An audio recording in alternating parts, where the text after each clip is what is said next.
My name is Kuan. I'm here with my friend Chunxi. A little bit about ourselves. Both of us work for BetaWorks. I'm a hacking resident of BetaWorks, and Chunxi is the iOS engineer at BetaWorks. So today we're going to talk about Feedy. Feedy is a side project we started with 2 other friends since last year. Feedy is a microjournal where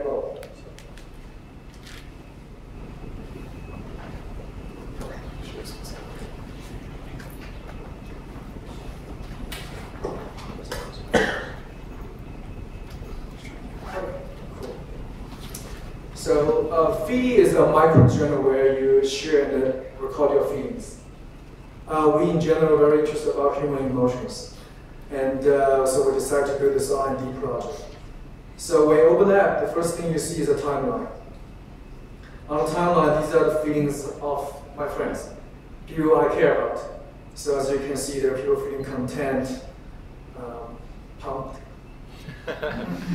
relieved, again feeling loved, proud. Yeah, so you can keep scrolling. Lots of people sharing feelings. Once you see something, for example, there's a trend she just shared, WWDC countdown. You can go there, give her a hug. You can also say me too, if you also feel excited. So that's the first part. The second part, if you see the face, the blue face at the bottom in the middle, that's where you can publish your feelings. So when you tap that button, we have pre-designed around 40 feelings for you to choose. So this is every feelings we have. This is great. So you can also filter the feelings by positive feelings, neutral one, negative one. For example, I am feeling hungry. You can choose a location here. Tech video.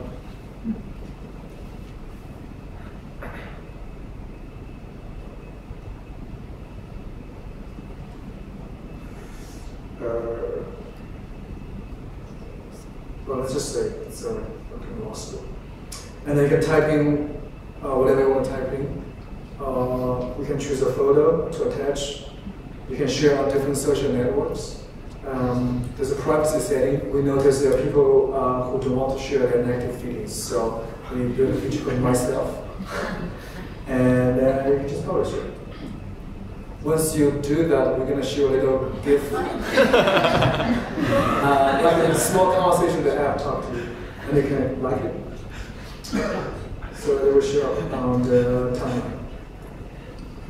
So the third one is this tab. It's the analytics. So you can see how my mood changed, like the distribution of my mood in the past week. Feeling most relaxing, excited, proud. Yeah, so it depends on which mood you choose. You can see the details here. And then when you tap the button in the middle, there's a timeline. You can see how my mood changed over the months. So if you tap on one, you can see, for December. Last year, December, 74% positive, 26%. And if you zoom in, you can see the fluctuation of my mood. Wow. If you zoom further, you can see all the details. There's a slider here. There's a slider here, you can drag it to see the details. So, that's for that. Thank you.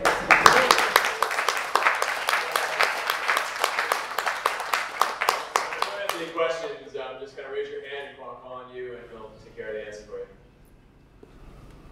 Someone's got a question.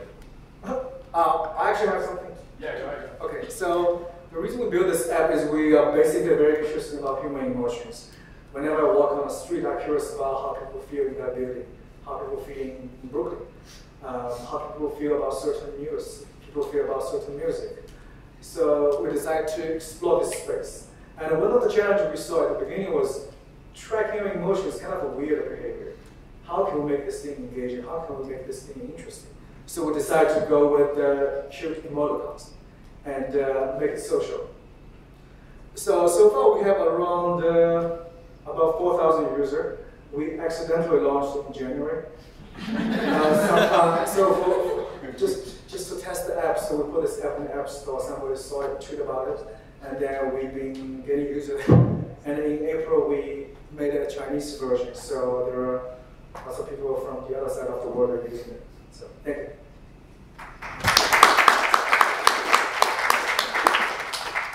So I got a couple questions. If no one else does. First question. Have you worked with Jonathan Harris and I Feel Fine and all that stuff with the German Cowboy and the emotional web? Yeah, thank you very much for asking this. So Jonathan Harris is one of the inspiration for us. So I saw his project in 2005, So We Feel Fine. It's amazing. So that actually got me into the emotion data. Yeah.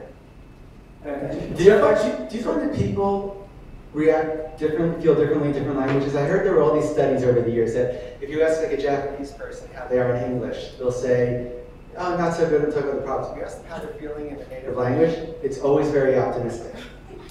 Have you noticed that because of the Chinese app? Are there differences? It actually depends. I actually see lots of negative emotion posting there because I think today everybody has shared lots of things on different social networks.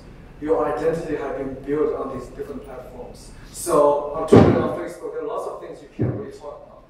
And they actually find this small space there, they can actually be honest with themselves. And there are people who just use this thing to track their feelings. There are also people who only use with their spouse. Or people who use that with totally strangers. Because they just feel comfortable talking about it. Did you say, was there an Android app? No. I wish actually. When will there be an Android app? When we raise the money. Yeah, so just getting some money. I don't want to switch to an iPhone.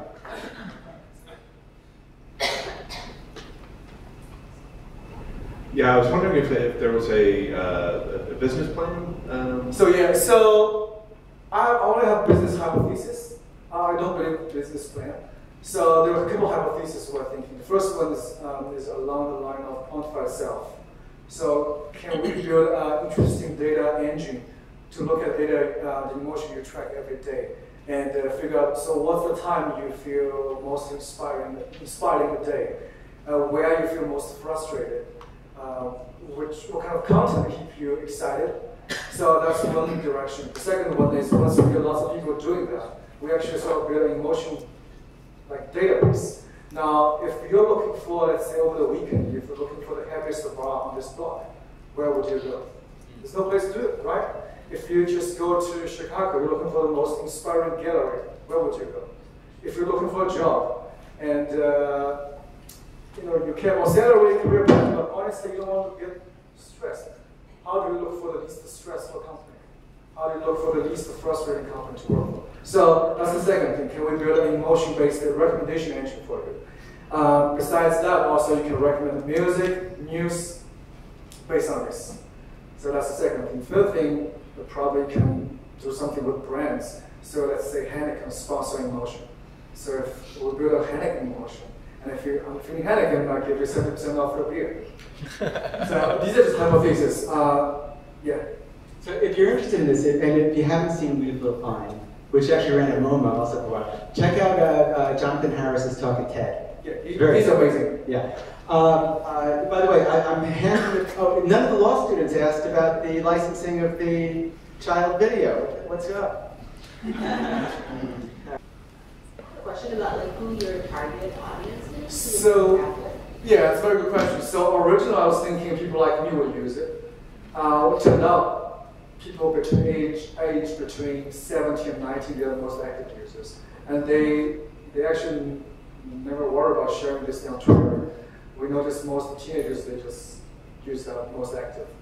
But recently I discovered people like my parents and their generation.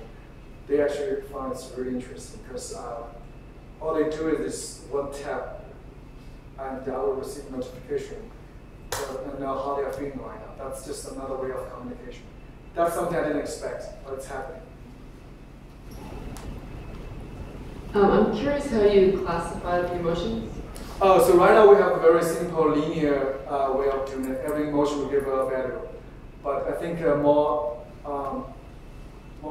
better way is probably you want to have a level of intensity, and there's it's like, sorry, I don't remember, there's a coordination.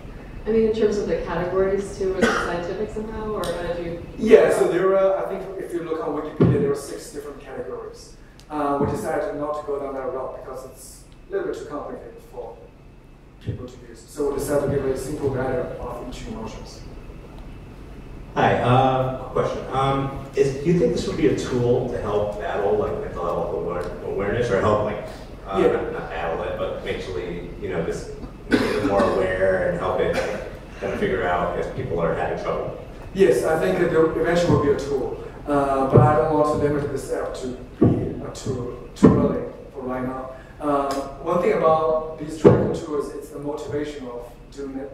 I've seen many apps like Lyft, some apps like Happify, all these things. People start using it for a couple of days and they stop using it. So if you go out with and become a very serious tool, people use it for a couple of days and then stop using it. So I want to go out as a more casual way. Let's have fun. Tell me how you feel. Look at the awesome gift, laugh about it. And then once we get it hooked, we will start getting sending you all the more analyze the data. Then you realize, okay, I'm having fun, but also getting benefit of using this tool. Are folks familiar with what Kuan has been doing with their happiness index? Not so much. A couple people are. I think you should do a media launch in Bhutan, the happiest place on earth. Yeah. They claim to be. They claim to. Yeah. There were some studies I think recently on the relative happiness of various countries. Interesting.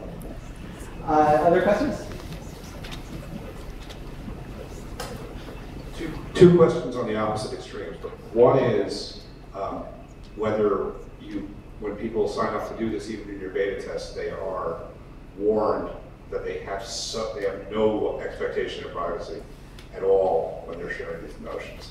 And the second question is, have you thought about offering this into small, trusted communities? So, for example, if somebody was in an AA group and they wanted to talk to each other and share things, but only within the group, that you provide this kind of application. So could you repeat your first question? Sure. What kind of disclaimers do you offer, you're thinking about offering to people who join this community and know or don't know that what they're putting out there about their emotions could be measured by people that they have no idea who those people are? Well, that's a very good question. First question, no, I haven't thought about it. We just give it to friends to use it, and then they start doing that. But it's a good question. Let me think about it and get back to you. Second question, I also haven't thought about it. A small group, yes, there are people asking us to provide featuring app so they can build small groups to use it. I think that's, yeah, I'm totally open for that. In terms of whether we should go to a specific group or white label or something, I haven't really thought about it. I just want to build some tool that people use it, and if it's open enough, it's cool enough, people will figure out a way to use it. Other questions? I think we got a bunch of lawyers in the room. That's why we're asking all these disclaimers. You mentioned the Heineken example. Would there be an application as well for consumer sentiment about either the brand itself or the economy as a whole? That could be, but I know there are already some companies doing that, but they are doing text-based sentiment analysis. It's good for certain things. For us, yeah, we can do brand-based, but I haven't really thought about business model on that front yet. But yeah. And just a side question, do people other than yourself have access to your historical moves to determine you're a depressing person to be around? Oh.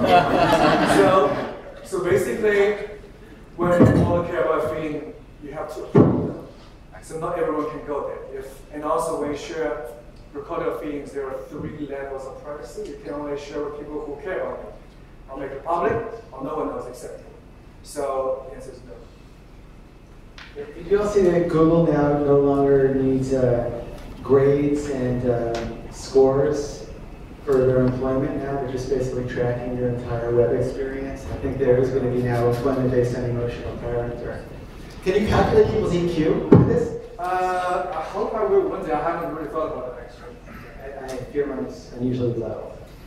All right, cool. Yeah, so thank you, Kuan. That's awesome.